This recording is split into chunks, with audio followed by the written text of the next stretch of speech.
Ayan po si Arnold. Nandito po kami sa bukid. Pupunta po kami sa bukid ng Airpat. Tutulungan po namin siyang magpaandar ng patubig at kukunin po namin yung kolong-kolong. Pupunta po kami sa kabila. Ipuputol po kami ng bayog. Gagawin po namin kubo sa shop ng paggawa ng sidecar.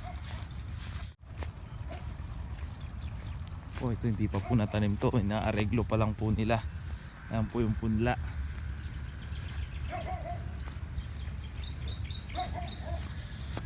Ang ganda po ng pilapil, para pong hinahit ng para pong damo.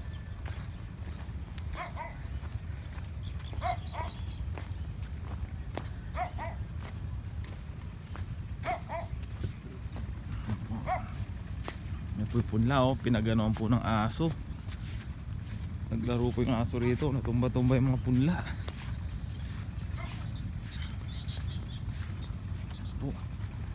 Papaanda rin po yung paranom.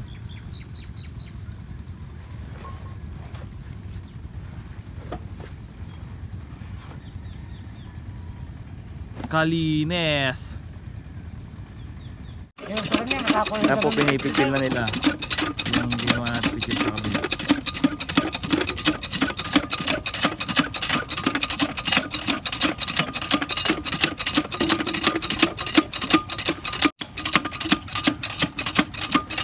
Itong mga kabakal, papatubingin to mga isang araw, 3 makina. Ayun, ayun dun po mga kabakal, papaanda rin na po yung makina.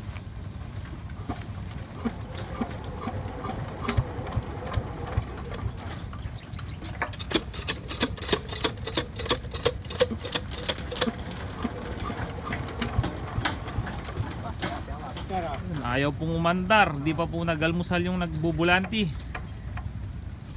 Tingnan nyo ako, 1 click lang to. Nakakalambot ka. Po si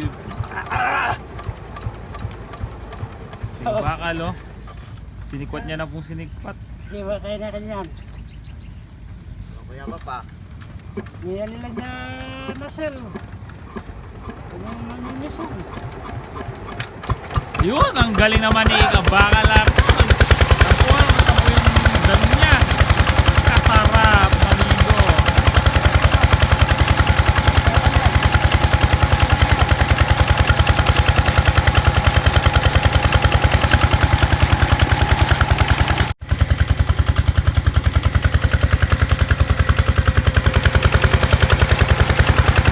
Sarap maligo.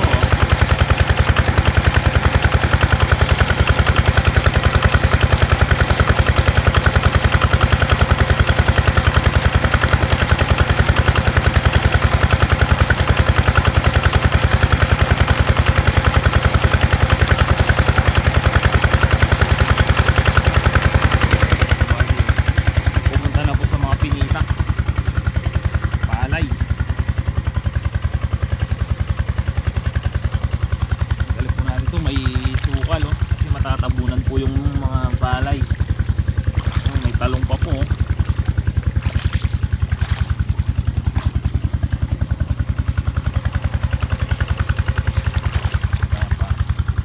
Ito po tayo sa kabilang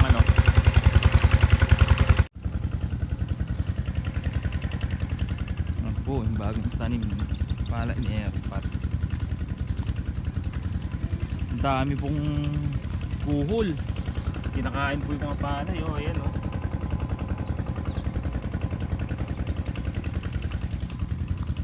kasi po pag pinabayaan po yan, kakainin ng mga kuhol yung palay, mauubos po, mamamatay.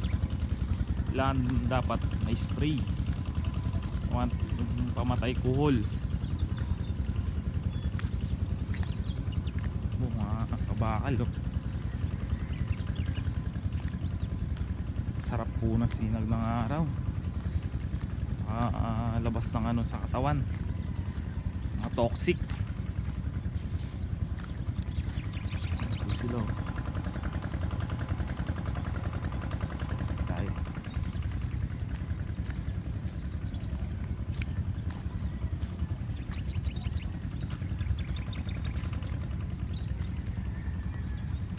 sa bana. Dami na pong nakuhul oh. Tubig pa po. Po, papansin po nyo yung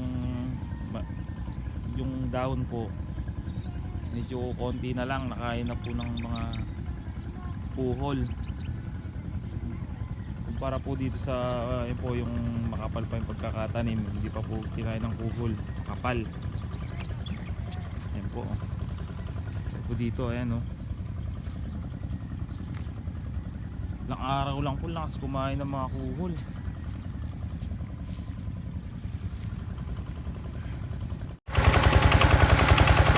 Kabakal, alis na po tayo. Si Airpat na lang po magpapandar doon sa dalawang makina, kasi pupunta pa po tayo sa kabilang bukid, sa kabilang baryo. Puputol ng bayog. Yan po si Kabakal Arnold natin, ang pogi. Single po yan. Single dad. O po, kala mo monkey. Dito na po kami sa bukid sa Bacolod. Ngayon po yung kukuhanan namin ng bayog oh. Medyo tinangali na po kami kasi kinuha pa po namin yung kolong-kolong doon sa kabila. Kinuha namin kay Airpat kasi nagpatubig siya ng palay doon. Tinulungan din na nagpandar ng isang patubig. Ito, magkakape muna daw po kami, sabi ni Kabakal Arnold, bago magputol ng bayog. Yan po yung bakanting lote rito, Kabakal.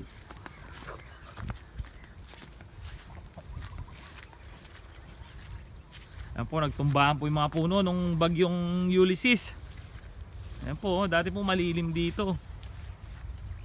Yan. Yung pong duwat na malaki, yan po maraming bunga po yan pag namunga po. Kaso natumba sa bagyong Ulysses. Yan po yung bukid. Parang may umiyak kung ano rito, pusa. Narinig nyo po ba mga kabakal? May tinapon po rito.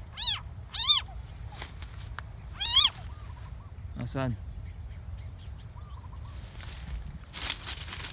Mayroon pong pusa dito.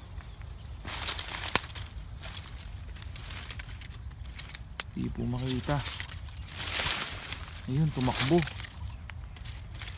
Tumakbo po siya. Tinapon po siguro ng mga tao, nag-aalaga. Ayan po oh.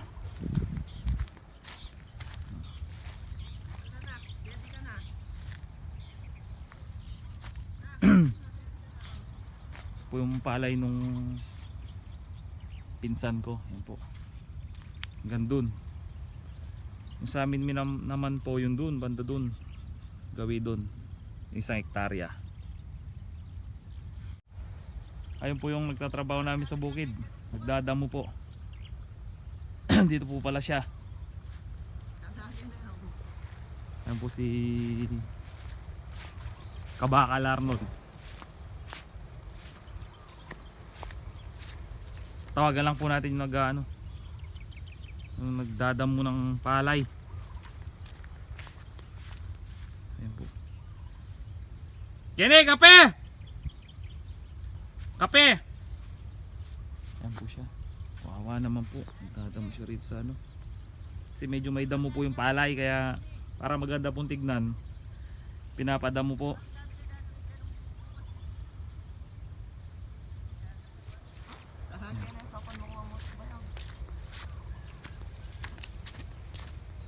Iniisip niya po yung forever niya.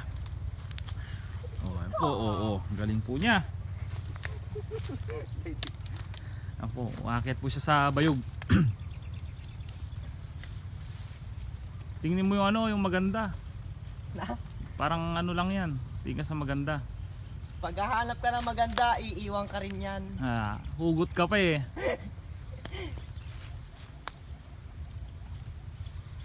Pag natanggal na po itong mga kahoy-kahoy na to, pag may time po kami, wala pong ganong ginagawa sa shop, lilinisin po namin to. Tatanim po kami ng mga gulay, kahit pang sarili lang po. Yan, kung bakanting lote. Sayang rin po kasi Hindi po nagagamit, naka ano lang. Brad, putulin mo to, Brad. Oh. Alin? Saan ko puputulin? Doon sa baba. Mumukyat ko pa. Tingnan nyo mga kabakal, oh. Kumakain kayo ng ganyan mga kabakal. Tawag dyan, labong. Labong, kukunin natin. Luluto natin mga kabakal. Lagyan natin ng saluyot. Ayan, oh. Puputulin po natin.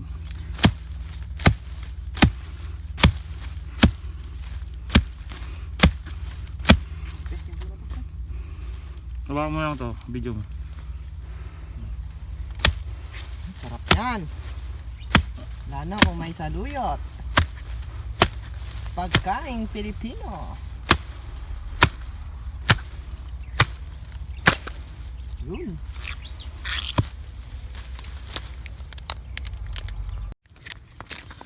Yan mga kabakal, binabalatan na po ni Kabakal Arnold yung labong. Sisisig daw po namin, lagyan namin ng kalamansi lang, sibuyas, Sige. sili, silalaga yung labong. Gagayatin namin mapinong mapino. Ito po yung masarap sa probinsya eh. Pupunta ka lang po sa mga paligid, hindi mo na problema yung ulam mo. Isa po meron pa po yung ano, yung ampalayang layas, tawag nila sa ano, yung ampalayang kahit saan tumutubo. Yung masarap, lagay po sa sardinas o kaya pinakuluan lang. Lagyan mo ng bagoong.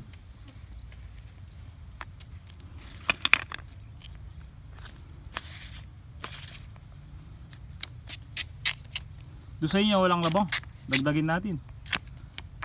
Wala yata. Yung Hindi pa ako nakakapasyal sa asyendang ano ko eh, asyendang maliit.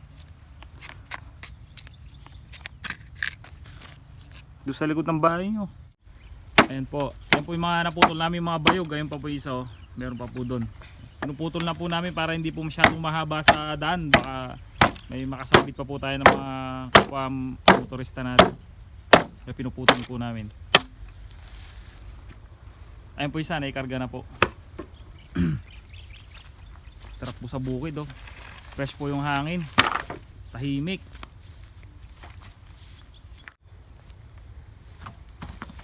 Ang po pinutol ni Kabrother Arnold oh. Katulad!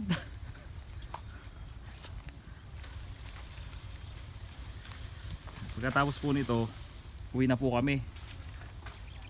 Doon naman po namin prepare yung bubong ng shop. Wala po kasi ngayon si Kabrother Jack eh. Nanganak daw po ng binyag. Kaya di po kami nag-ooperate ngayon.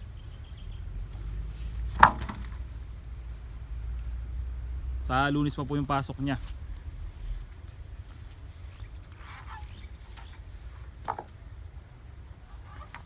Mga kabrad, tapos na po namin biyagin yung mga bayog ng inuha.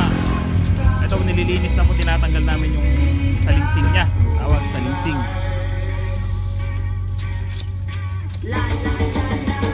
Tapos si Brad Arnold.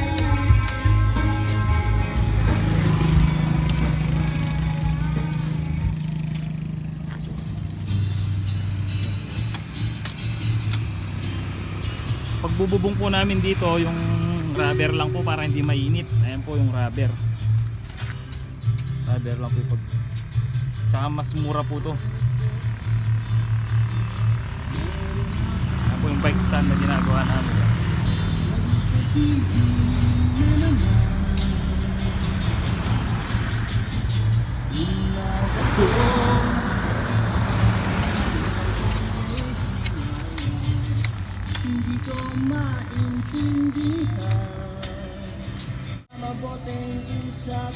Oh, ang gwapo ni Brad Arnold natin, no?